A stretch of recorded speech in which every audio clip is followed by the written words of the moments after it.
First Man. You know the drill. A college kid is imbued with great power and likes it. Penumbra has other plans, and Hand delivers him to Monarch, a fun 64-page action-packed comic book harkening back to the glory days of Marvel Comics, only on Indiegogo. Well, good morning, and thank you for joining me for this very special video presentation. That was the video that started the journey of 1stMan, my 64-page graphic novel that's going to be coming to you guys very soon. That video started the journey on Indiegogo last year in, I think, November. And here we are a few short months later, and things are cooking, things are moving along.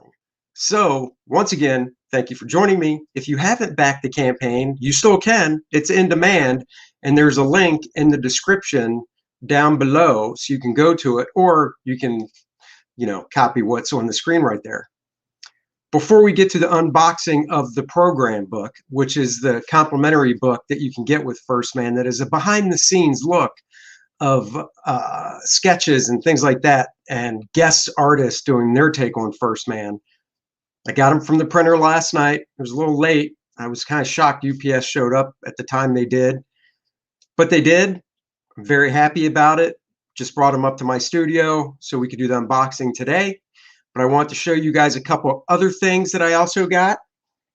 So I'm branding my part of my comics company, I guess you could say, because I do have Dynamic Art and Design is my company name. So part of it is now Astonishing Comics. Right there. I've posted this, but for those that haven't seen it, there it is. Astonishing Comics.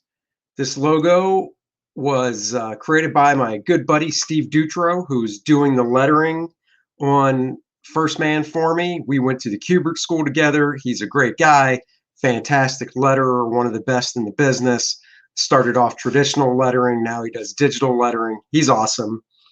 So this sticker will be gracing the box everybody will receive with their copies of 1stMan. So we got that. Also got the 1stMan trading card is in the house. Nice glossy two-sided trading card through my buddy Bart Sears's. Let's move it this way. Through my buddy Bart Sears's variant cover art on the back of the card, and on the front, my guy. So we got that. Everybody's getting one of those. I'm still waiting on the bookmark, but there was a stretch goal for a magnet, a 4-inch by 5-inch magnet. Now, when the campaign ended, we didn't hit it, but we hit it shortly thereafter, and I want to do a magnet. So boom, here's your 4 by 5-inch magnet. Slap this baby on your fridge, slap it on your car, slap it everywhere. I don't care. So everybody's getting a magnet as well, a nice 1stMan magnet as well. So look at that. I think the bookmarks are arriving today that everybody's going to get. But that's not what you're here for. You're here to see me unbox and open up the 1stMan program book. What's up, Wayne? Hey, thanks for joining. I'm about to move over to unbox, so let me move the camera real quick. Oh, there they are. Oops. There they are. The boxes holding the program book. Let's do this. My trusty knife. Wearing my lounge pants. I guess I'll sit down so you can actually see me. Oh, all right. I got to adjust the camera a little bit more.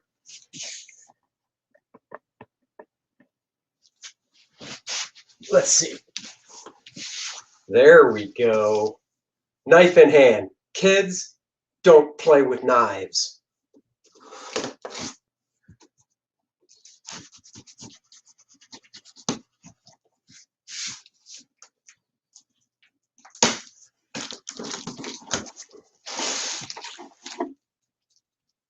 what I like to see. Lots of packing material.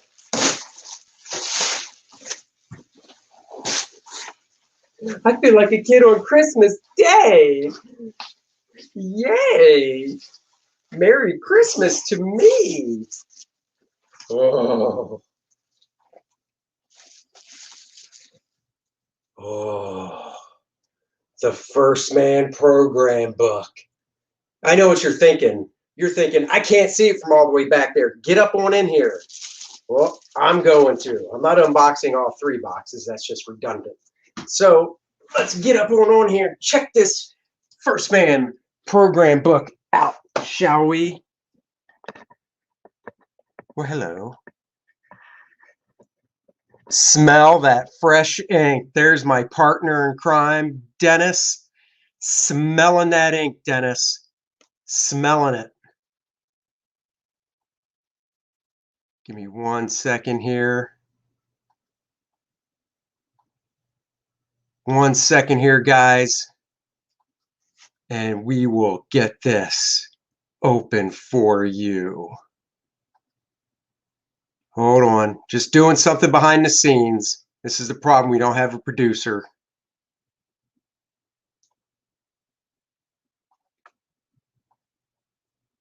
All right.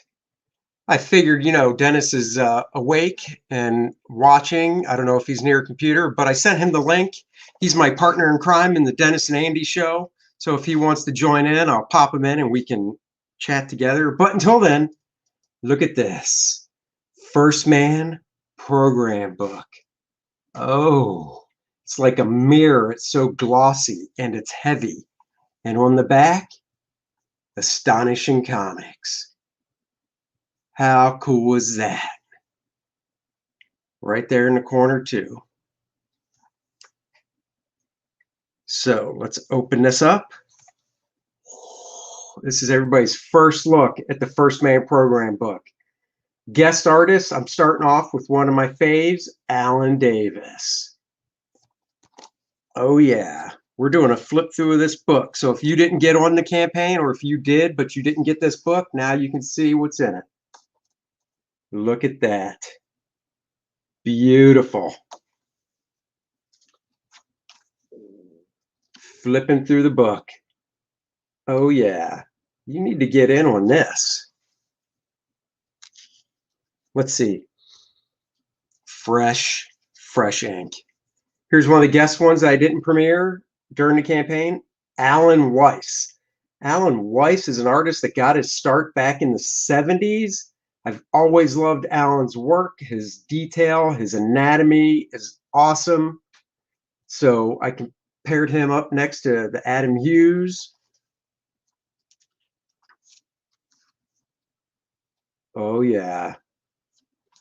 Look at this, guys. Nice heavy paper. Here's the Brian Hitch. There's my inks next to Brian's pencils. So you can see a little before after. Here's another couple that I did not premiere during the campaign, but I'm showing now. My friend Mike Wingo's take on 1stMan. Mike unfortunately passed away, I believe in 2007. It's hard to believe it's been that long, but Mike graced me with a drawing of 1stMan. I love it. Another friend of mine, Tom Lyle. Tom Lyle was one of the first comic artists I met when I was about 15 years old, 14, 15 years old, and we remained friends. And I didn't even realize this when I set this up. He actually passed away.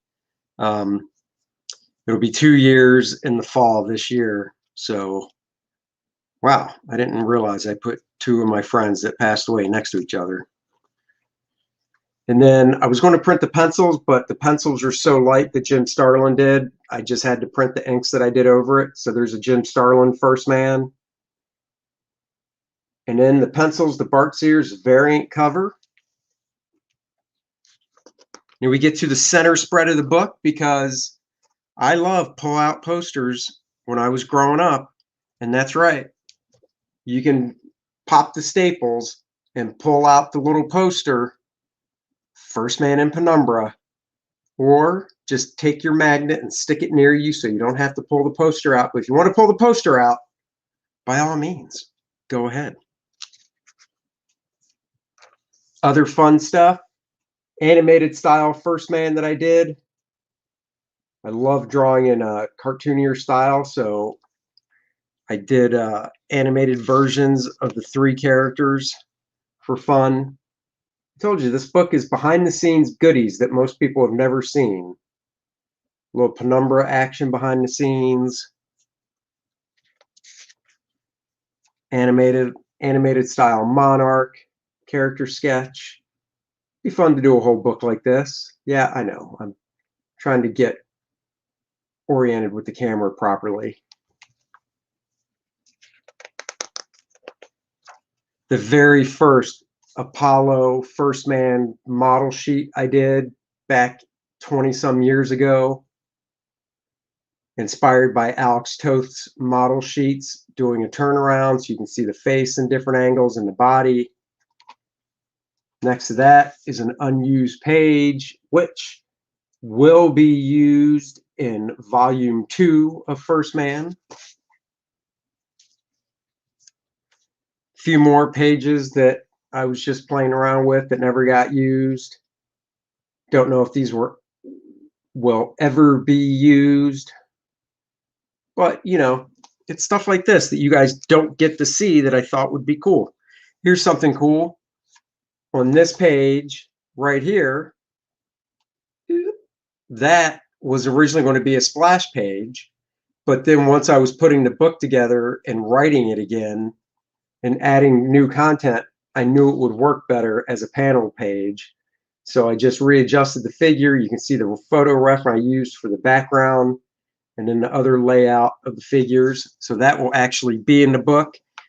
Hey, Pedro, thanks for joining, buddy. This is awesome. Thank you. I appreciate it. I hope you backed the book. And if you did not back the program book level, the program book is in the house. The actual 1stMan graphic novel is at the printer and will be in our dirty little hands next week. Special guest joining the show. That's right. You know him. You love him. Partner in crime, Dennis Turner, the comic appraiser. Good morning, Dennis. Well, good morning, Andy. Yes, I was watching you, but I was indisposed, so that was awesome. I'm glad they all came in. It looks fantastic. That means Dennis was doing a number 2, if you know what I mean. Nope. You see, I'm still wet. I was in the shower because, you know, I multitask because I watch podcasts while I do everything. And I was like, oh, and you sent the link. I'm like, yeah, dude, got to wait for a few minutes. No worries. Just going through the book page by page. Here we have my turnaround, for the 1stMan sculpture. And then I did that just for fun because I was hoping someday to do a sculpture of 1stMan, not me because I don't sculpt, but by somebody. And a fan on Facebook picked up the charge who does sculpt and sculpted me 1stMan. So I actually have it back on my shelf. Very cool. And then I like to dabble with 3D modeling programs. So for Monarch Spaceship, which has never been seen until now, I designed Monarch Spaceship in 3D, SketchUp, whatever it's called, the 3D modeling program. And you can see how tiny Monarch is compared to that ship. He's that little dot right there. So there's Monarch. Brian Blevins, welcome. Thank you for joining. Drawing Dynamic Comics with Andy Smith is amazing. 1stMan is the John Malin of Indiegogo campaigns. I appreciate that. I love John Malin's stuff. I just read Graveyard Shift, actually, and it was really cool. So I'm looking forward to the next book he does. Thank you. It's looking good. You know, Andy, the only thing I'm a little sad about is I don't see my sketch in there. Guys, well, he didn't want to put mine in. Oh, dude, that's awesome. That is about as good as my drawing gets. I will put that in the next one. Yes, yours is way better. And then here's a pinup I did back 20 some years ago with Savage Dragon that actually ran in Savage Dragon. I still have the original art, so I had it recolored. And Eric said, go ahead, print it if you want. So I did. And then the book ends. I don't like to waste any paper. So the inside back cover is a drawing of 1stMan I did that is inked by the awesome Scott Williams. Yes, the Scott Williams that inks Jim Lee for his entire career inked this. Very happy about that. So there you go. And then boom, Astonishing Comics. It's a nice thick book right out of the printer. Look at that. Not even totally flat. How cool is that? I don't know. Looks like a 9.8 from where I'm sitting. Oh, it is. Look at this. Thank you very much, Pedro. I appreciate it. So that is the 1stMan program book, hot off the press. Got it last night. Funny thing, I didn't know about the printer I'm using. This really, this just shows that it was meant to be.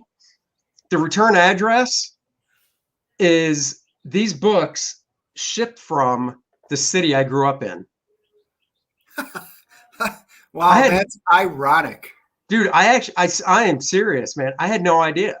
I just, I got the printing recommendation from other people that have done some Indiegogo campaigns, and they really recommended this printer highly. So I went to their website, and websites, they don't show addresses and stuff unless you really do a deep search for them, I guess.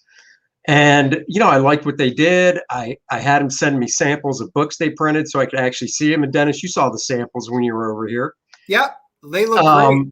In fact, one of the books we got, one of the guys we interviewed, Mark Polton and Clint Helinski, that did Sea Dog, that book, they got their book printed at this company. So I was like, man, this book, and I got the book. So did Dennis. And we were like, this book looks awesome. Hey, the book looks great. Congratulations. Thanks, you, Area. So I was like, yeah, I'll use this company. And their quote came back really competitive and really good. And lo and behold, the books show up, and they're from Beltsville, Maryland, 20705 zip code, where I grew up. Who knew? Who knew? Right. What's the cardstock that you used? The paper stock? Well, the paper stock for the program book is a nice 110 for the cover. So it's a nice thick gloss laminated cover. And in the inside, I believe, is 70 pound, 70 or 80. I don't remember off the top of my head. And then the actual book itself will be 130 pound cover with 110 pound inside. And that's going to be square bound, not stapled like this. Ooh. For those just joining, I got my 1stMan trading cards in. Double-sided for your fun. Maybe next go around I'll do stats on the back or something. I got the 4x5 magnet. Oh yeah, slap it on something metal like your car. And I got my branding Astonishing Comics stickers. Woohoo. Dennis has a sticker. I do. It's already on my box. That's right.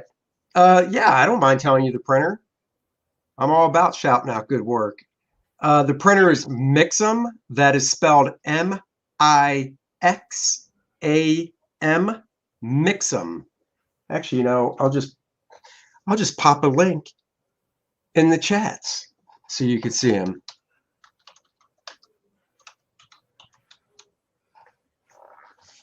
So there you go. There's the link. Oh, big Bart Sears fan. Well, I am too, and he's a good friend of mine. So double bonus for me. And Dennis knows him as well. He got to drink with him a little bit. Yeah, and I think I finished a little bit better than him in the football pool. Oh, yes, you did. Oh, yes, you did. Oh, another great comment. Let's see.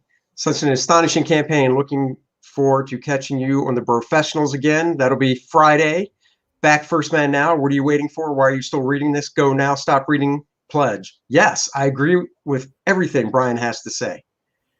How was your night last night, Dennis? It was fantastic. My daughter's home for a visit, so the girls are in there right now concocting their plans because they had to rearrange everything. So I'm just going to go along for the ride today. Rearrange everything? What the hell are they doing? she had a hair appointment and all this other things going on, and we're actually going out for a Korean barbecue at a place tonight, so they have to reshuffle everything. So that's why I'm just kind of getting ready, and they'll pull me along when it's time to go. Very nice. Very nice. I was on Ethan's stream last night. Cool. Give them a call. Yeah, man, go to their website. You can get an instant quote on their website, and let me tell you, the instant quote, because I'm one of those OCD guys. So like I found out about the company probably 6 weeks ago, went to the website, typed in a quote, typed in numbers, got the quote just from the website. And you think to yourself, God, how accurate is this? 4 weeks later, typed in the exact same numbers, nothing changed on the quote. I think once I finally placed the order and they got my exact address, the shipping might have changed a little bit, but the print quote was the exact same. Yeah, I was on Ethan's stream last night. It was a group of us. It was Ethan, myself, Graham Nolan, Shane Davis, Billy Tucci, Art Taber, Adam Post, John Malin. This new guy I met. What's his name? He's really cool. He actually has a YouTube channel I need to subscribe to. Ryan. Damn it. I'm going to look now because Ryan, damn it. I'm not familiar with him. No. Ryan Cannell. Cannell. His YouTube channel is Ryan Cannell -RK Outpost. He's cool. Actually, Ethan showed there's a documentary apparently coming out on Netflix, right? About how people like Ethan and stuff supposedly created this whole thing to destroy Star Wars over the past few movies. And Ethan played a clip of it, and this documentary looks hysterical from the editing that they did on it to make you perceive things a certain way. Yeah. And Ethan actually has a small part in the documentary.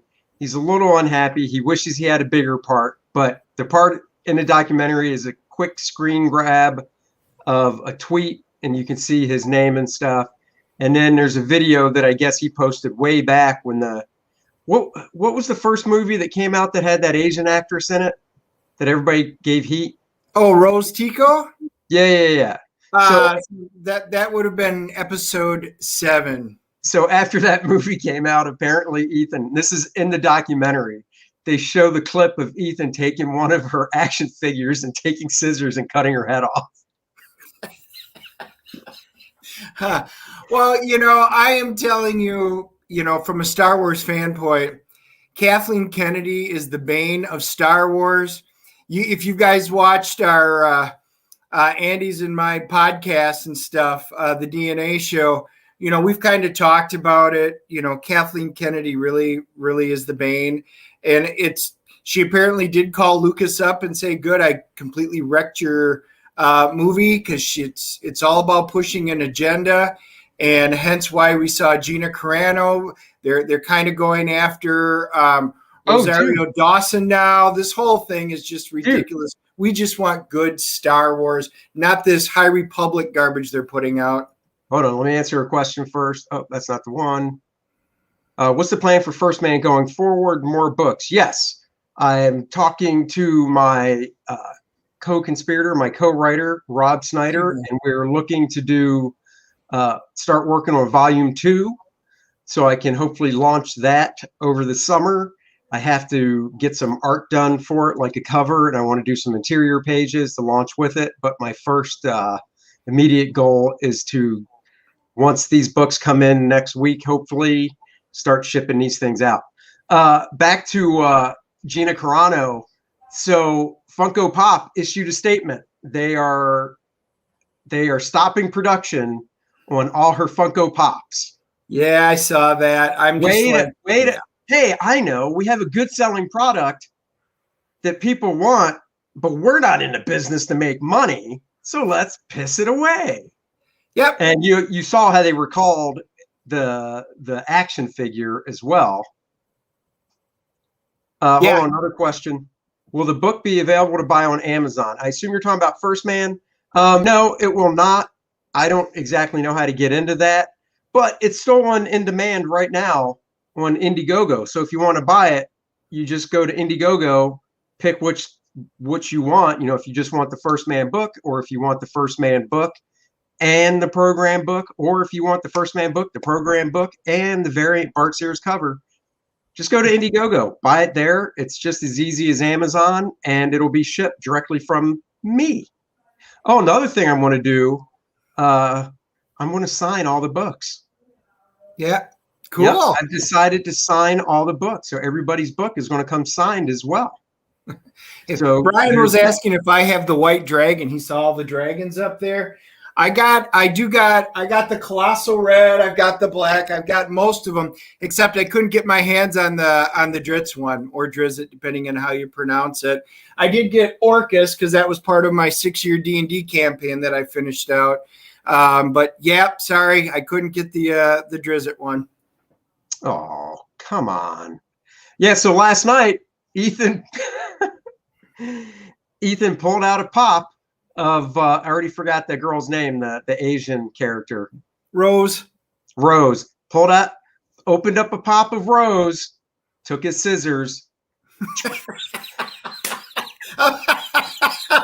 Oh, well, I know this. Our buddy who owns a comic and toy store, he does all the Star Wars black, and he got in the cases, and the Gino Carano, you know, her figure just skyrocketed.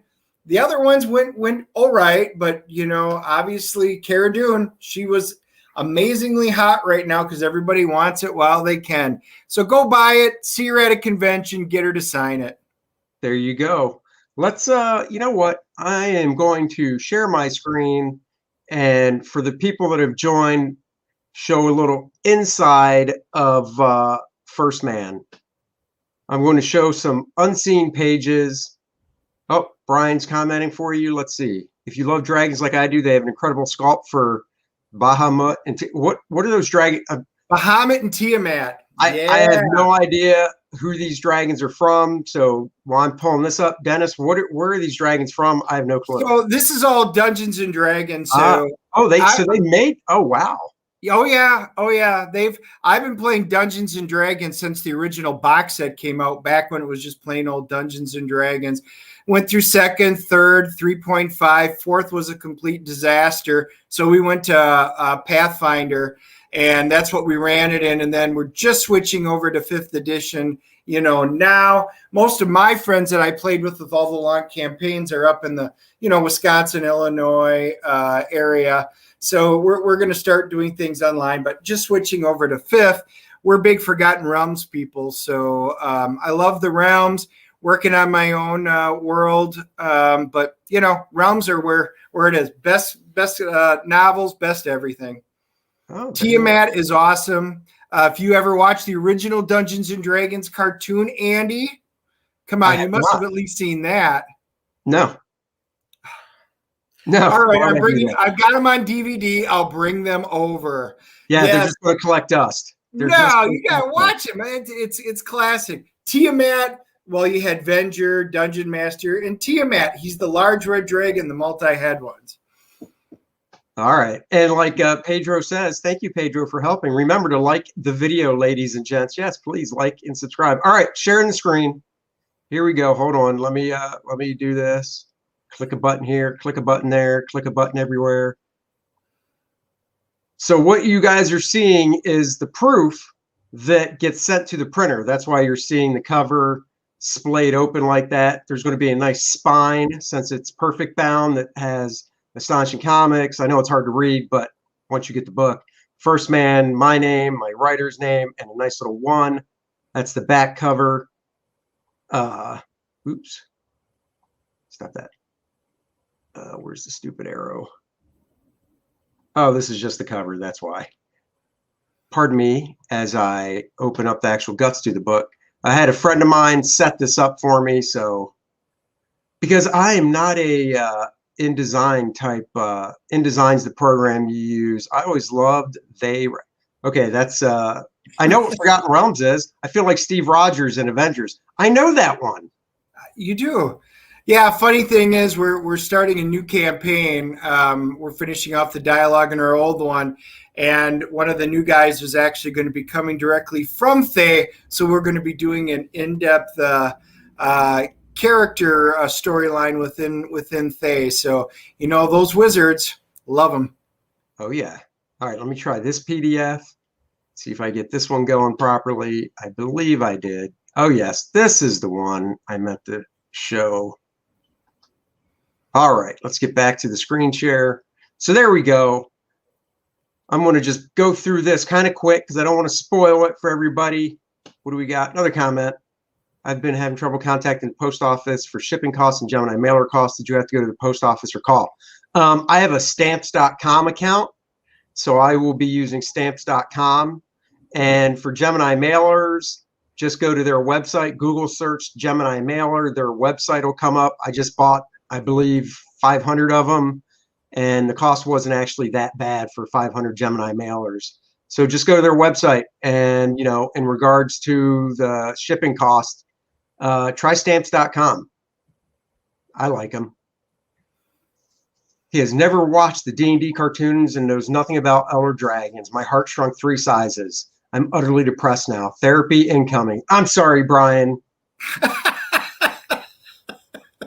Send Dennis your therapy bill. The problem is there's so many of us nerds, and we're so far-reaching. Video games, role-playing games, comic books, TV shows, movies, anime. I mean, it just all comes together.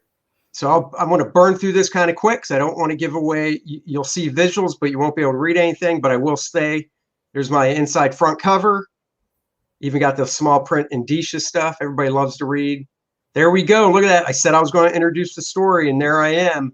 And then I didn't know how the lettering was going to be placed on this. So once I saw the lettering from my buddy Steve, I thought, oh, that's a perfect place. And I do have, Dennis can tell you, a 1stMan poster hanging up in my office that's 20 by 30 of the original cover. So there it is. It's true. It's not where it is in my office. But you know what? If we could do polls, I would love to ask anybody, if anybody out there, any of you guys actually have his original 1stMan comic? Ooh, good question. Uh-huh. So the beginning of the book is all spreads. That's why you're seeing them like this. But obviously, when the book's printed, all the pages will be next to each other nicely. It's building up, building up. Look at all this to read. That's right. I'm giving you bang for your buck. Wow, that's a lot of story. It's a lot of story. Monarch likes to talk. And then here we go. I'm just going through it quick, like I said. So if somebody really wants to look at a page, they're going to, that was another 2-page spread, kind of an origin type thing. Let me burn past it. You're going to have to pause the video later on replay if you want to be able to look at some of this stuff more. But this is the first debut of all 58 pages of story plus the extras. Look out. Oh, well, I'll go back to that because oh, she's in the shower, guys. Oh, yeah. Penumbra takes a shower. She likes to be clean. She's scared of COVID, like we all are. And then the bio pages, and I even added one. Originally, there was going to be 4 bio pages, and then I realized, oh, crap, I got to do a bio page for Apollo.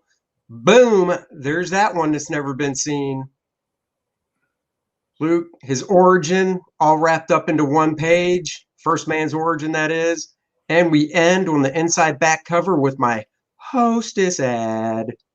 That's an awesome ad, too. Thank you. Good morning, all. I just backed the campaign. Love the collectibles in the panels background. Oh, thank you. Yeah, we have, Dennis collects a lot of stuff. My office is, behind me. You basically see the bookshelves. You can see some toys, die-cast cars right up there. Unfortunately, the wall that I have my action figures on is on the wall that I'm looking at. So you can't see them, unfortunately. Even if I turn the camera, you wouldn't be able to see them. But they're that way. Oops. They're that way. So I've got my Superman shelf. I've got my Green Lantern shelf, and I love die-cast cars. Clean shadows. Yes. Yes, sir. I'm the pop culture expert for Pop XP with Niall and Billy. I would gladly trade my nerd knowledge for anything close to Andy's artistic talent and pedigree. 1stMan book looks awesome. Dude, I really do appreciate that. People say, compliment me, and I know when I talk to other artist friends that, you got to get used to taking compliments, because, we just sit down and draw and we work in this little box of our studio by ourselves most of the time. And I never realized that the stuff I draw is actually going to be seen by a lot of people. I just draw it, I scan it. And this was when I was working for Marvel and DC and other companies, and we scan it and send it off. And even when they see the book on the shelf, it just doesn't really click. Like, there's a lot of people that see this. I just do it, so I really appreciate that. That's awesome. And I appreciate Dennis's knowledge of Star Trek. He does, because everybody knows that is my artistic ability. I can write, but that's as good as I can draw, except for the Starship Enterprise. Now, we've talked about it on our podcast. I can draw things like schematics and I can draw starships, but when it comes to people, I'm totally screwed. You know what I may do, Andy, on our Wednesday night one? Maybe I'll bring and show my first comic book I ever drew, and you can see how bad of an artist I was at the age of 12. Oh, that would be fun. I think I might do that. I could do that one day, show some of my early stuff. We'll put out more real-time drawing tutorials. I plan to. That's the plan. I just got to get to it. So the tough thing is, when I do the real-time drawing tutorials, is I like doing them. And, obviously I share my screen. So when I do them, you can see me drawing live. The problem is it's hard for me to interact and talk, because even at conventions, when somebody gets a convention sketch, I just, when I draw, my mouth stops moving. And then when I start talking, my pencil stops moving. So it's tough. But what we're here for is 1stMan, the program book, is here in the house. It's sturdy. Look at that. Guest artist drawing 1stMan, Alan Davis. Booyah. Let's see. Pop Culture Avengers says, drawing it with Andy Smith. That was epic 6-hour stream last night. Laughed my butt off. That was an epic 6-hour stream. I will confess, though, I bailed at 1 o'clock. So I bailed after 4 hours. I didn't make it till 3. So this is a question for Dennis. Which starship is cooler? Let me answer first. The coolest starship has got to be the Millennium Falcon. I love that in Star Trek. And this is where the broadcast cuts off. Oh, what do you mean? That one is a tough one. I am going to say I love them both. The Future Enterprise, just in the action that it did, I'm going to go with that, mainly because. Oh, right there. You have so many of them. I do. I do got to replace batteries in them. Here's a page I forgot to show from the book. What? Yeah, we didn't see that. On the left are the pencils to the hostess ad. And on the right is a 1stMan #2 cover that I did probably 20 years ago.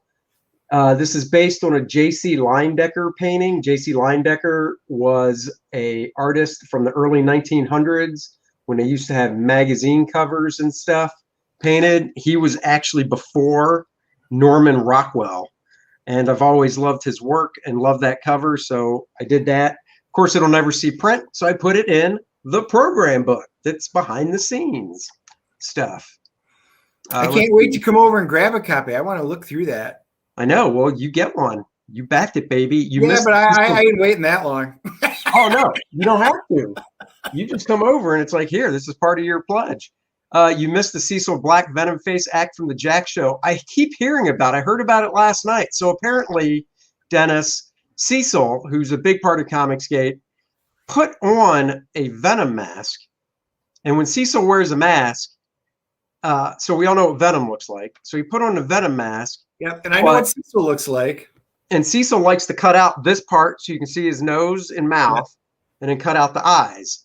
So he did, and let's just say it looked a little weird in this world we are in right now. Oh.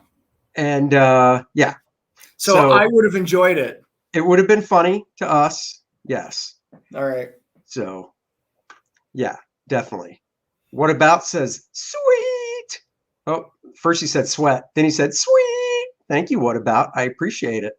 We talked about last night. We like to break news on this on our streams. So in case you missed it yesterday, Eskimo pie. Yes, that. Hold on. I was just going to say vaudeville. That's what it reminded me of, is vaudeville, just from what you're discussing. Yes. That's the exact person they brought up. And then Cecil did an impression.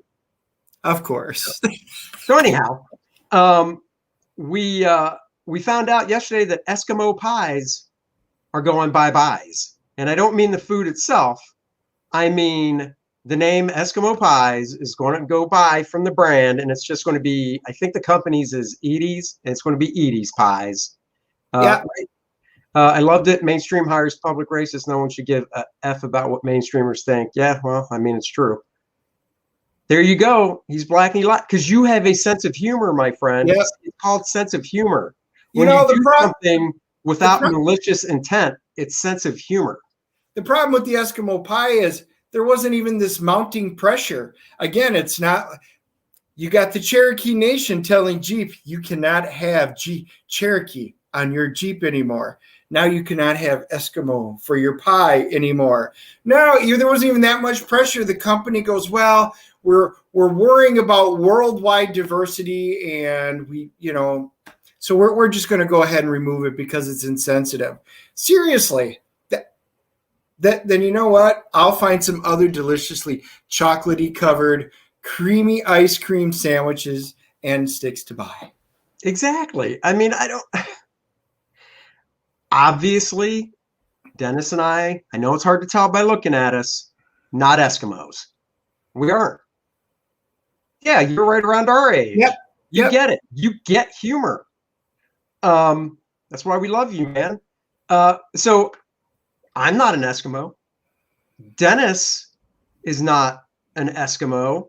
Nope, right, but I do rub noses. He's not.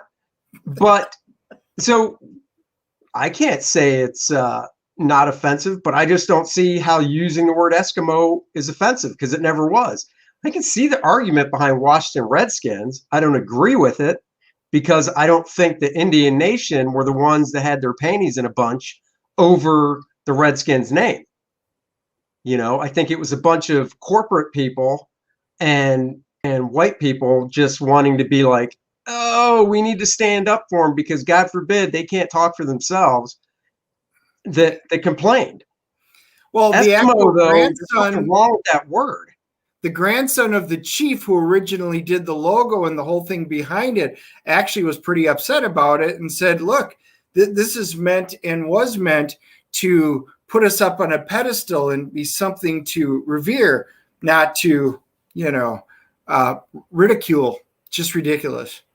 Yeah, totally. It's utterly just silly. Let's see. I mean, he nails it. What about it's white liberals mainly making it an issue? It totally is. And then this one too. I agree with this. I wonder if it's self-canceling just to draw attention. Well, I mean, look, I never even thought about Eskimo pies. I can guarantee this. When I do eat dessert, I like pies, I like cake, and I like regular ice cream. I knew Eskimo pies from as a kid. That's how long ago I've known about them.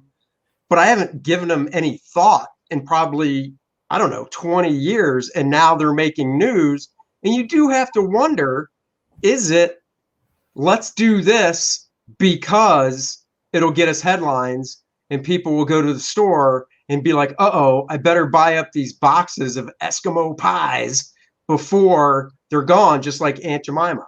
I better go get Aunt Jemima before Unlike they're gone. the Twinkies, when they went away, you cannot buy up Eskimo pies and then mail them out from eBay when you sell them for $20 or $30. Aha.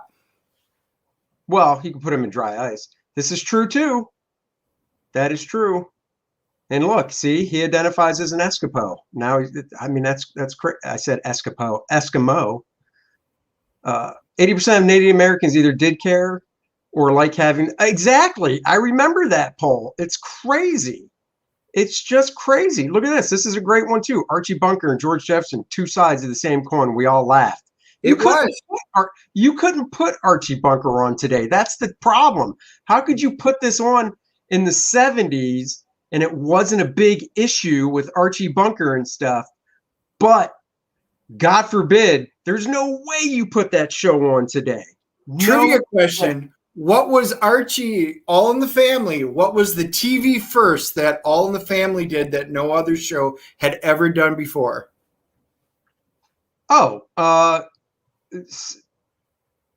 think I know. Well, go ahead and say it. Is it saying a bad word? No. Oh, what is it? You heard the first toilet flush. That was the first time because it was not allowed on TV before All in the Family. And they did it and they broke the mold. That's funny. Look, and I agree with this. The Redskins logo always made me think of tough, strong badasses. It totally did. It totally did. So here, I'll show you guys something. I'm going to share my screen again. Give me a second. So for those that don't know, and you know, Dennis does because I see him all the time, I did work for the Chicago Bears. And for the Chicago Bears, it was the Monsters of the Midway campaign in 2018, where they came up with like superhero traits for a lot of the players. And I drew the players as superheroes, you know? So it was fun. I had to draw the likenesses, of course, but I got to draw them in more heroic proportions and things like that. Well, the other thing they had me do was any of the teams they were playing, and I'm looking down because I'm looking at a folder here. Any of the teams they were playing, I had to draw the opposing teams. I had to come up with like a villain for the team. So, man, hold on. Where the heck is you drew a cowboy, right? Please tell me it's a cowboy. I did draw a cowboy. That would make sense in every way, shape, and form. I'll show you. Give me a second here. Hold on. Attacking, Bears Project, strip, finish players, generic, hero. Oh my God, where the heck is... I did the villains, as we called them, the opponents. But I'm trying to find the opponents because one of the teams they might have played in the playoffs of that year was Washington. So I thought, oh, this is going to be cool. Oh, here it is. Villains. JPEGs. Let's see.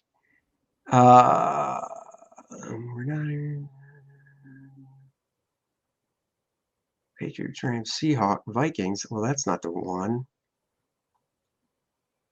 Dennis, talk while I'm doing this. Come on, fill time, Dennis.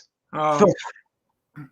Let's see. Monsters. He said Redskin and Yellow Asians is based in reality. People just don't pick a color and say you. That's true. That is true because I look really white one day and then I fell asleep outside and then I got sunburned. So now I'm completely different. It's true. It's true. It is. I am actually a little burnt today because, we've had sun. We're out in Charlotte and we've actually had almost our first 80 degrees. So spring is here. It was 79 yesterday. No, it's not here. Tomorrow or today's only supposed to be 60, Dennis. I know. Today it's getting cold again, but I'm still good. Oh, okay. Good. Oh, now, I think I found it. Did you find it? I think so. I'm just hoping it's a cowboy because that would make the most sense. Oh, Jesus. All right. I'll show you that first. Good Lord. I know how bad you are. Villain. Huh? If not, it's the wrong villain. Just saying. Cowboys and Indians. We played that as kids. Well, no, I had to. So there's potential that in the playoffs that year, they were going to play the Cowboys. So for that, they had me draw that dude for the Cowboys. You know? Oh, which is cool. He's got dynamite. Yeah, he's dynamite. So yes, this is the quote unquote villain for the Cowboys. And there he is in his glory, his I'm a tough guy pose.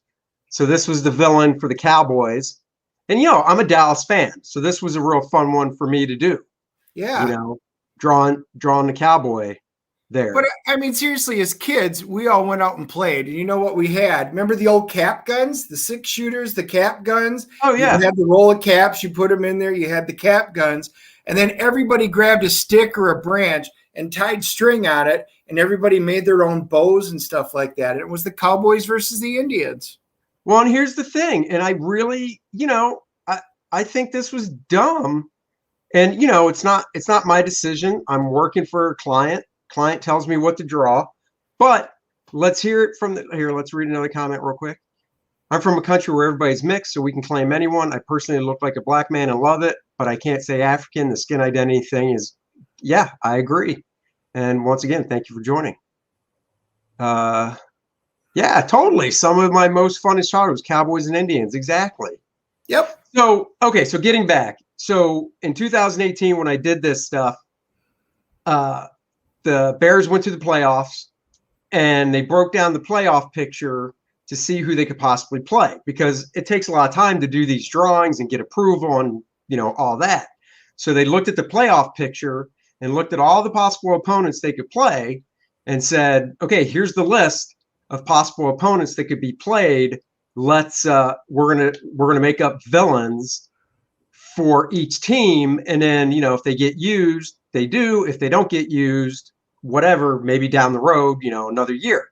So one of the teams they could have possibly played in 2018 was, and this is what they were called then, so that's why I'm using it, the Washington Redskins.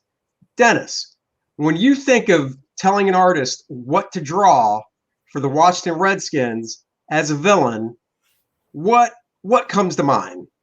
So I actually picture an Indian chief with the long headdress that goes down. I would picture a hatchet, and I would picture a recurve bow and arrows. I picture a warrior that's out there to protect his tribe. That's badass. Correct. Like, honestly, if you could picture somebody that everybody could wrap their head around from comics, Turok, right? Oh, yeah. Yeah. Turok, or Apache Chief, right? Or Red Wolf. Chuck. Well, isn't the character a Marvel? Isn't it Red Wolf? Yeah. Well, Apache Chief was from Super Friends, and he grew really big. Yeah, but still, you know what I'm saying? There's these visuals you get, like, oh my day, Washington Redskins villain, it's got to be a badass looking Indian. Well, this is the villain for the Washington Redskins.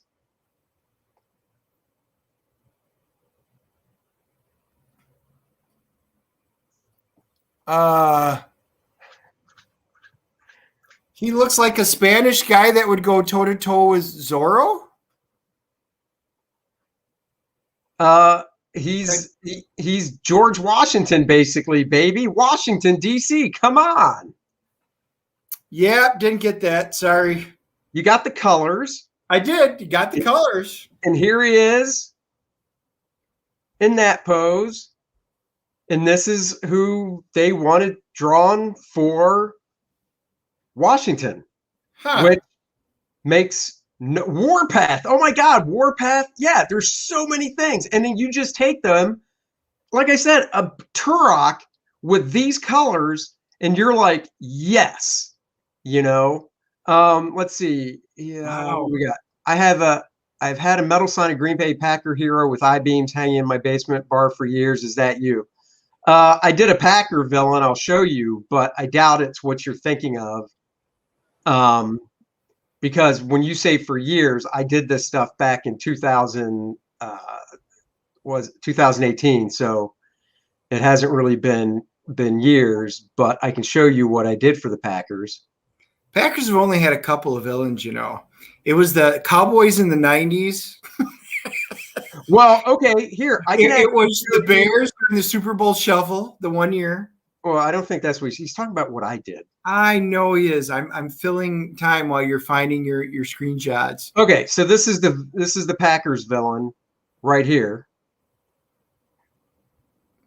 Wow, that looks like cheese. Cheesehead, baby, stinky cheese.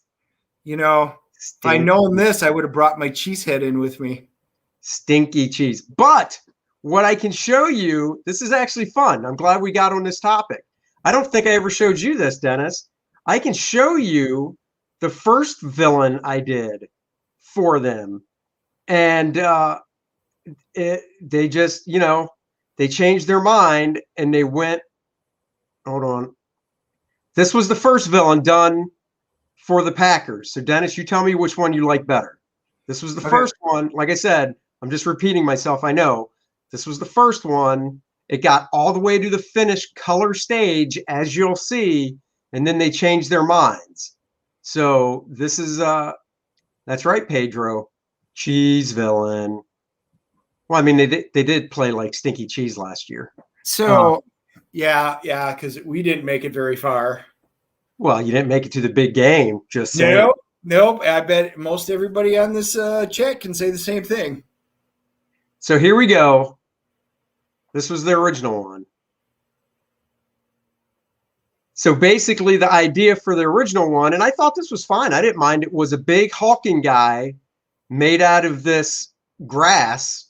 So they wanted like brown spots and stuff because the Packers play on real grass, right? Yep. So they play on real grass. Field at Frozen Tundra. The stadium's been there forever. So, you know, it's kind of patchy and brown. It's not all nice and green. And this guy had like Swiss cheese armbands and a Swiss cheese belt and obviously green, yellow, and white Packers colors. So that was the original villain. And he went through some changes too that I don't have in color. This was the only one in color. Here's another version where, wait, hold on, let me see. Yep, he was bald. Here's another version where the grass was more tufty instead of just like, I don't know what you call whatever that grass is, just kind of sparse, I guess. Yep. That's the pencils. Here's one where they wanted him with long hair because this is when who's your dude that was on the team with the long hair? Clay Matthews. Matthews, yes. Yeah, so they wanted Clay Matthews was still on the team. So they thought, well, let's do the villain with long hair to kind of, you know, Clay Matthews. Then they ditched that. This was him with the short hair. This is him without the belts and stuff. This was just going to be all grass, but then they wanted to work in the cheese aspect. And then here's the pencils to the cheese guy. Wow. So, hey, Jason's asking about state fund. It's actually not a state-funded stadium. It's a fan-funded stadium.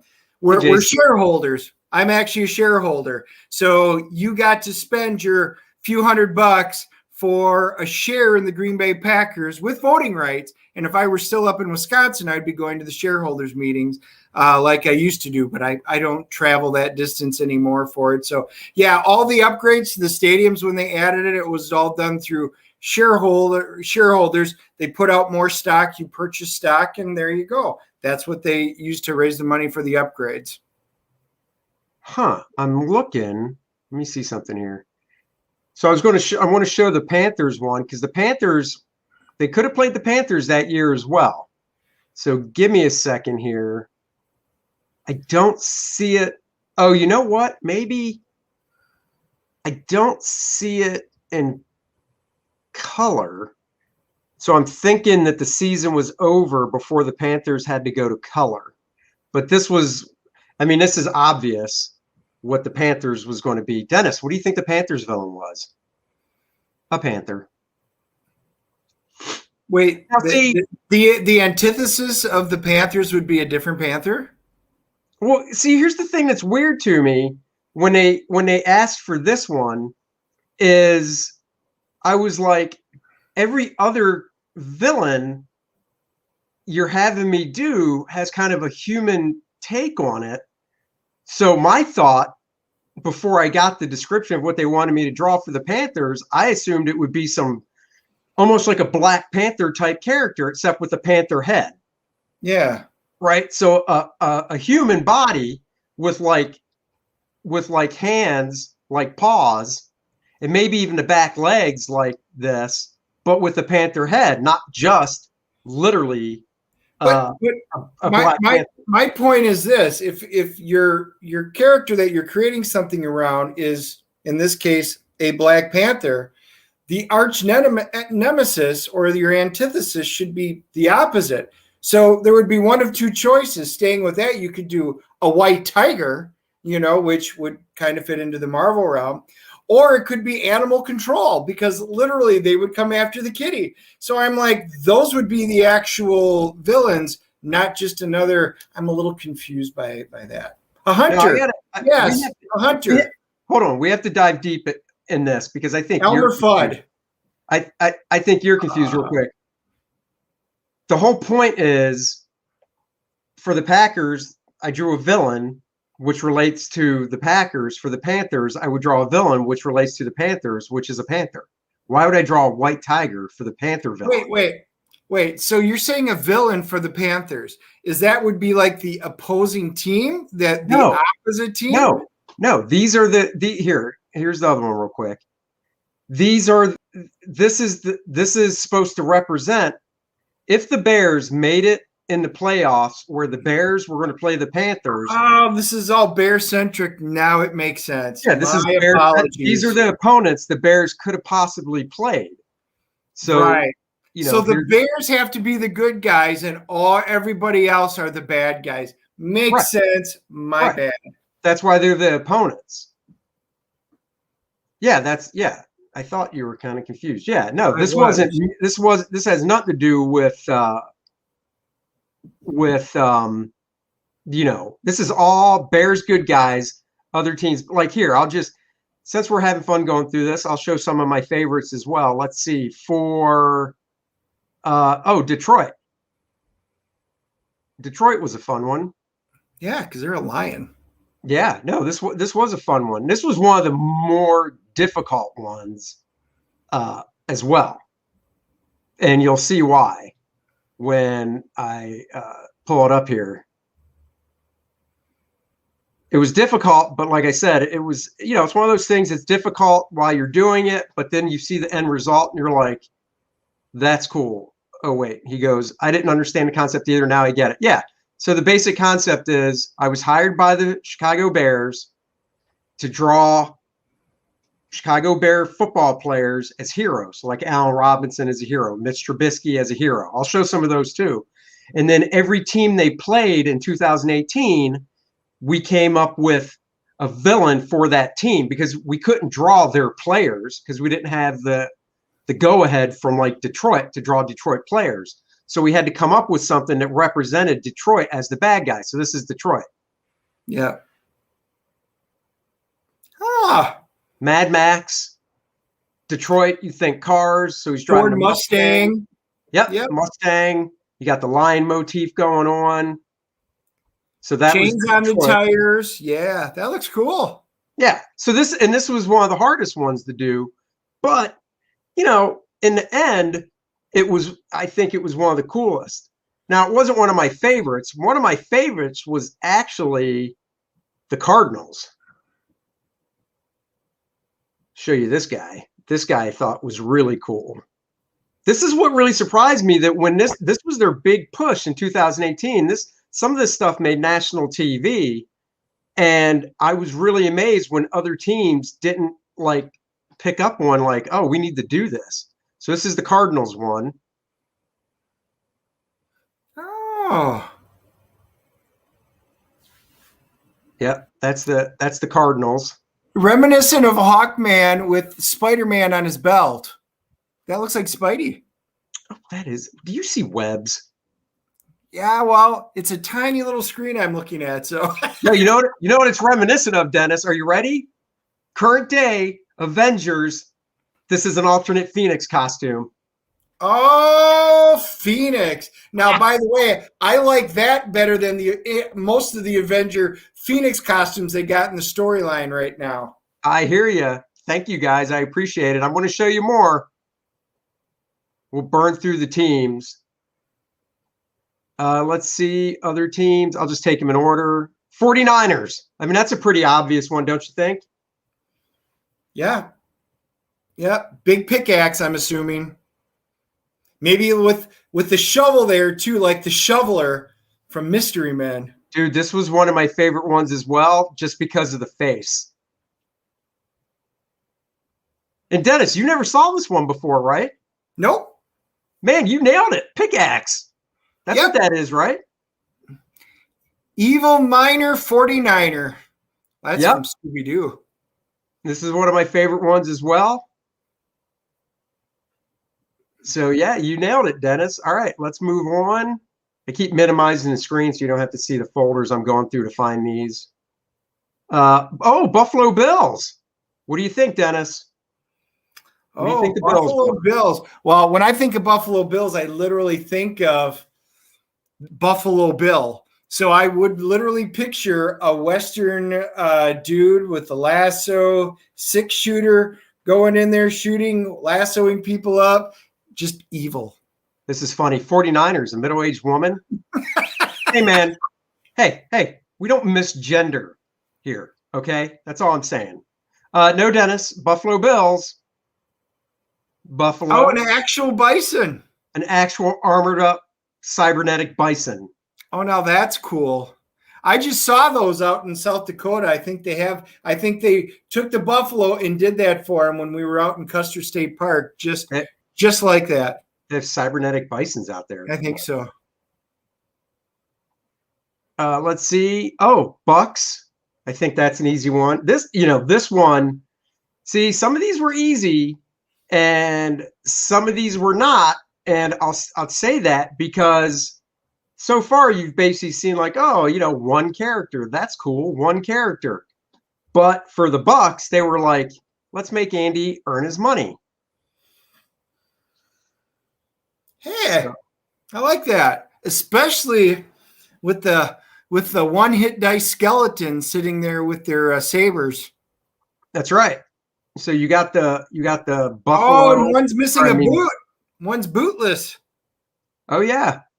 Well, they're skeletons, so that's how they roll. Thank you so much. I appreciate it. He says should have been a bigger pickaxe like an anime, dude. That would have been cool.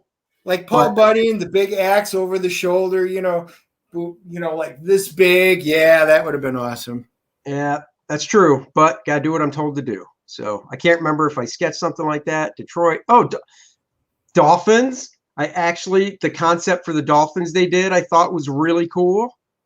This is actually one of my favorites as well. I've got a few of these that are my favorites. Oh, see now, and I'm picturing Ace Ventura. Laces out, Dan. Laces out. So there you go for the Dolphins. And this is what I was talking about for the Panthers. I assumed it would be a Panther head on some cool body, Yeah. Not just basically a cool Black Panther, but That's cool. Jason says, love that dolphin. Thank you so much. I have all these originals for sale, by the way. So if anybody's interested in the black and white originals, they are for sale. Wayne says, very Jason in the Golden Fleece. Yeah, it is very Jason and the Argonauts. Oh, this dolphin? Yeah, I get that. Thank you. All right, let's move on. Burning through these. Eagles. My arch nemesis because I'm a Cowboys fan. But that's okay. Got it, I'll draw any team. I don't care because it's a pay. Eagles, you probably can't guess what I had to draw. That's right. A cybernetic eagle. Yep. There it is. Haw, haw. I don't know if that's the sound they make, but, Haw, haw, whatever. Caw? No, that's look up here. Look up here. Look up here. Three Amigos. That's right. There is a New England Patriot coming up. Look at that. People are Well, what do you think I did for the Giants, Dennis? You drew midgets. Dude, not acceptable. You want to stay on this stream, you stop with that retarded language. We call them short people or little people. Or vertically challenged. That's right. The Giants. And they're blue. Of course. And he's a giant. Makes sense. You know what that means? That means underneath his cloth, he has blue balls. But that's acceptable, man. Yeah. That's because there's no real people that are blue. So what are you looking up for? Oh, man, it is so hot in the reading room. I actually had to turn my fan on. I had to grab the remote. You're hot in wintertime. Oh, all right. I got to say, I haven't looked at these in years. I really actually do like how the Jets came out as well. Ooh. Oh, that's not what I want to show, though. Hold on. F-15. F-15. Just, you'll see. You'll see. You will see. Hold on. I'm getting there. I feel like it's going to be that two-seater jet that Steve Trevor learned how to fly in the last Wonder Woman movie. No. No. No. New York don't have blue balls. New York don't have balls. Right. That's what I was going to say. This is a good one. Dr. Manhattan is the New York Giant. Oh, yeah. Oh, wait. Frost Giant. Wait till you see the Vikings. Uh-oh. Giving things away. All right, here we go. This is one of my favorites, too. I've been saying that for everyone, so I need to stop saying that. This is the Jets. So, you know, kind of like Iron Man-esque. New York Jets. Titanium Man. Yeah. Iron Man cross. Yeah. Yeah. So there you go for the Jets. That was a fun one. I thought for sure it was going to be like a transforming jet. Like I should just take, I should take this and recolor it red and gold and pitch it to Marvel. Nope. Just kidding. I don't have the rights to do that. I don't own the rights to these. So, all right, let's get back to some more villains. Let's see. I showed the Bucs, showed the Cardinals, showed Detroit, Dolphins, Giants, Jets, Packers. Oh, Patriots. You ask Patriots, you get Patriots. Oh, look at that. There you go with the Pats. I like the blackened face that you can't see what's actually underneath the hood, just glowing eyes. Well, you know what the funny thing was? The funny thing was they originally wanted to see the lower part, like just have his eyes in shadow. But then they thought, oh, no, let's not do that. People might think it's supposed to be Bill Belichick because he always wears a hood up. Oh, yeah. So they said, you know what? Just get rid of the face totally, do it all in shadow, and just have glowing eyes. And I was like, yeah, that's cool. So, I like Wayne. 100% Iron Lantern. I like that. Iron Lantern. Kind of like the amalgam. Iron Lantern. Yeah, that's good. That's good. Thank you. I appreciate that. What do we got? Should have made a jet with an animal face like WW. Like I said, I was handed descriptions basically for a lot of these, you know, art direction. Rams. Let's do the Rams. I bet you can't guess what the Rams is. I did do something for the Chargers. You're just going to have to wait. There's the Rams. And this is the LA Rams, so he's sweet with a coat and tie and the sunglasses because he's an LA baby. I'm an LA Ram, yo. So there you go. Got yourself the Rams. All right, let's get Chargers. Man, people jumping ahead. Did I do Seahawks? I haven't done Seahawks. So I'm doing Seahawks. Hold on. Chargers was a fun one too. Once I get to it. I don't like that one of the Seahawks. I did a couple for the Seahawks. Well, I did a couple for each, so I'm going to do the Vikings, and then I'll get to the other one for the Seahawks. Here's the Vikings, just in case you can't get.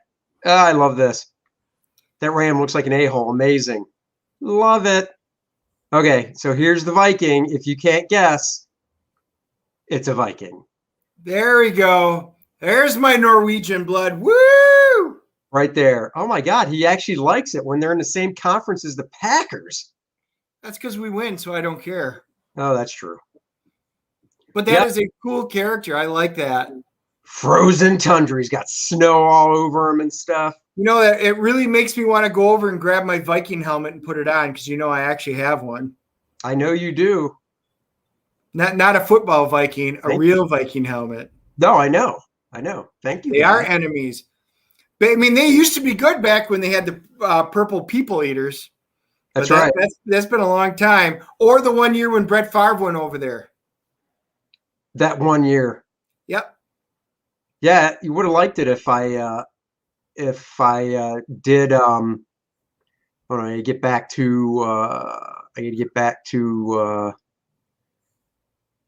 the other villain. So let's see. Vikings. Oh, Seahawks I gotta do. Oh, I got Saints too. Saints, I don't think anybody will guess what was done for the Saints. Yeah, especially as a villain. I would picture like a Solar, an angel like a Solar with a huge flaming sword coming down and smiting everybody. You'd think that. So this is the Seahawks. Oh, good. I thought you said the Saints. I was worried. No. This is the Seahawks. Let's just say this ornamental tattoo was kind of a pain, but it worked out. I don't really get. I didn't question it because it's like, hey, this is what they want me to draw. I didn't get the. Is there some type of like Indian Native American vibe in Seattle that I don't know about? Because obviously they wanted them to have some Native American influence. So, yeah, I don't know.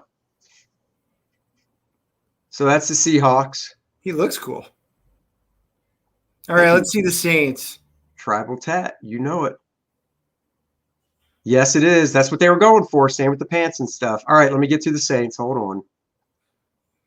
So I'm going to have to bug out here in a minute. I want to see the Saints. That's good. I'm almost done. So, when the Saints go marching in. Just think of other things with New Orleans as well. Oh, ghost tours. Huh? Mardi Gras beads. Ghost tours. Voodoo. Voodoo for the Saints. Use a little bit of that voodoo magic, baby. A little bit of that voodoo magic coming your way. Yeah, I should have kind of thought of that one. Yeah. See? All right. I think I only got one left. So let's see. Hold on. I did the Redskins. I did the Rams. I did the Raiders. Panthers. Hold on. I don't know if I did the Raiders. Vikings. Probably not because the Raiders never make it to the playoffs. Yeah, no. Honestly, I didn't. No, I didn't. I ran through them all. That's all of them. So those are all the opponents. Those are all the football opponents. Yeah, the Browns. Didn't have to worry about the Browns either then. I mean, so the funny thing is in 2018, this was the whole core of the Chicago Bears ad campaign, Monsters of the Midway. And in 2019, they only had me draw some rookies and some pickups they got from trades for the actual Bears players. And then in 2020, last year, because of COVID, they only had me draw like 3 or 4 players, and that was it. No Steelers. Oh, Chargers. I did do the Chargers. Hold on. Dennis, hang out. I'm going to find the Chargers because you're right. I did do the Chargers. No, I did. I remember the Chargers. I remember liking it too. So I definitely want to show the Chargers. Thank you for bringing that up. I hope it's a Dodge Charger. That maybe it looks like the General Lee. That would be really cool. It would be, but they don't have anything to do with San Diego. So. Oh, well, you all know what San Diego. That means a whale's vagina. Oh, What? What? Whoa, Anchorman. Come on. You tell me you have seen Anchorman. Oh, yeah, Anchorman. Okay. I was channeling a little Will Ferrell. I was like, where are you going, Dennis? Good Lord. You know, it's pop culture for a reason. I did the Chargers, too, so now I'm trying to remember where the heck. Stay classy, San Diego. Jets, Giants, Eagles, Detroit. Or when they wrote into the script, go yourself, San Diego. Man, I know I did the Chargers because I remember exactly what he looks like, and I don't want to give it away, but because describing it and not showing it doesn't help anything. Let me look at 2019. Maybe in 2019 I did draw some villains, opponents. I'm looking because I also did weekly strips for their website as well. Me too, Jason. Me too. What's he saying? Love Anchorman. Oh, Anchorman's great. I know you own it too, Dennis. That escalated quickly. Looks like a Mexican standoff. Hold on. Finished players, generic. Nope. Hero. Boy, it's been a while since I've seen that. That's a good one to go back and watch. What? Anchorman. Oh, yeah. Where are the stupid... I can't believe I can't find the charger. That's kind of pissing me off. Let's see. Hold on. It works 60% of the time, all the time. Well, I can't find the chargers, but I did find this image, which is pretty cool. Unfortunately, it's not going to be able to blow it up as big as I like, but this was cool that they put together. Tits McGee. Okay, so the charger, I'm going to have to explain it, and if I find it, I'll definitely show it. The charger was basically Zeus, the god, on clouds with lightning bolts in his hands. Okay. So, but this was kind of cool to do. I'll full screen it. Oh, hey. This was fun to do. Well, they compiled this because all these guys were drawn separate. Yeah. So there's somebody in their graphic art department compiled this graphic of a bunch of the players. I did way more players than this, but they just picked a bunch of the players, the dates for the 2018, and then the standoff. And I think I have this poster somewhere. They gave me one of the posters. Oh, that's awesome. So that was fun. This was a fun one with a lineup of a bunch of the players. And I drew more players than this. They just chose some. I drew the bear. So that was fun to do as well. I have that poster somewhere. Let's see what else I got. Oh, and then this was like a cover to a program book. So every day, if you went to any Chicago home game and you paid for the program book, you got a program book that had something like this on the cover for the week for that season. Their ticket stubs had the art on it for the year. That's cool. Showed that. Yeah, so that's the stuff right there, guys. I'm going to show once again real quick because I'm going to blow out too, Dennis, so we can do it at the same time. I love Lamp. I love Lamp. Let's see what he's saying here. I'm from Boston. When I was a kid, the Boston Herald had a cartoonist, a sports cartoonist, and a Red Sox commissioned to do drawings of the Red Sox fighting opponents. That's cool. I'd love to see those. So anyhow, the reason I came on for everybody that's just joining, the 1stMan program book is here. It's in the house. I got all copies from the printer last night. It has a nice pinup in the center that if you want to undo the staples, like an old school Marvel comic, and pull out, you can. It shows a bunch of unseen art. It's got art from people that I didn't show on the campaign, like Mike Wingo, Tom Lyle did their renditions of 1stMan. I inked the Tom Lyle one right here.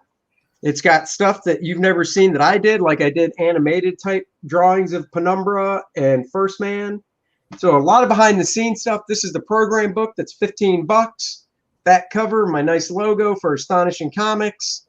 And I also got, I'll show you guys, I got my Astonishing Comics sticker, which will grace the outside of every box. So look for that in the mail. When you get your 1stMans, everybody gets the trading card. I got Bart's cover on one side, my 1stMan on the other side, and then everybody's getting a magnet for the refrigerator or car. 1stMan and Penumbra 4" by 5", and the bookmarks are coming today. So maybe later I'll have to show the bookmarks. But Sweet. I want to give a big thank you to everyone that joined me as I did the unboxing. I'll show you the boxes one more time. Look at that. Now I got to go through when I get off the live stream and count, make sure I got the proper quantity I ordered. That was supposed to be Dennis's job, but he's flaking on me as usual. You're so spoiled.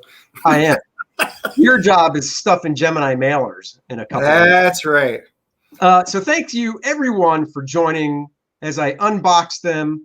And Dennis, thank you for joining me on this lovely Saturday morning. I am glad you invited me this morning, impromptu. And hey, we do got Dan Frigg on, was he 7 or 8 o'clock Monday night? 7 o'clock Monday night, the Dennis and Andy show. We'll have Dan Fragaboom on as our guest.